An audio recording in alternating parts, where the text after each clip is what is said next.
I just finished watching Nine Perfect Strangers season 1, so let's get into what happens with all the characters. These two are the staff that work at the resort, honey. Okay.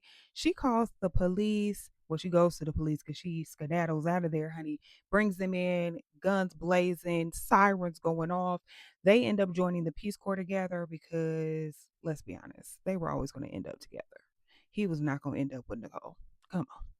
Next up, this family, honey, they have the encounter with their son and brother that they needed, and they now have closure and peace. Okay. They go through this whole psychedelic situation on some mushrooms or whatever, and they talk to him, and he basically tells them, like, it's not your fault that I'm gone.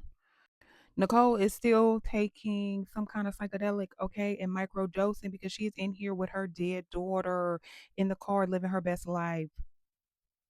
Yeah, so season 2 should be real interesting because, girl, you still on these drugs? Yeah.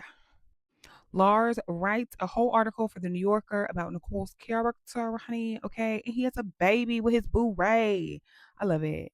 He's gonna be a good father. Yeah. Carmel, honey, we find out that Carmel is the one that pew pew Nicole Kidman character. Girl, you's kind of crazy, okay? She ends up being like a counselor at the end. Hopefully she healed all the way. Cause I'm like, I don't know if you should be pushing people into their healing journey. But when I tell Regina did this, she bodied this role every every second, honey. She was on screen, she did that. But Carmel, she a little okay. And hopefully she get to see her kids. Mhm. These two end up running the resort, honey. Hopefully they're not giving people microdoses of anything. Cause come on. Like love that down because, he really wanted to get back to work and start working again.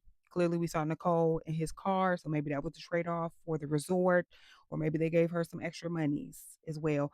But they now are over the resort. Yeah.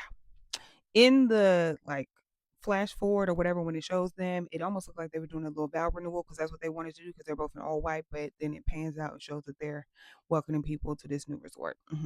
These 2 love them down, honey. Ugh, I was rooting for them the entire season. They are together and living happily ever after. She writes a new book. He's reunited with his daughters. Ugh, I love it. She's at his house with groceries and shit. Ugh, it was everything. They had their little first datey date. I loved them down. Okay. And Melissa had me cackling the entire time. She was hilarious. But these 2 together, I wanted them to be together so bad. Let me know. Did you watch season 1 of Nine Perfect Strangers? I'm on to season 2 and I'm really excited. But this one, it's gonna be hard to beat.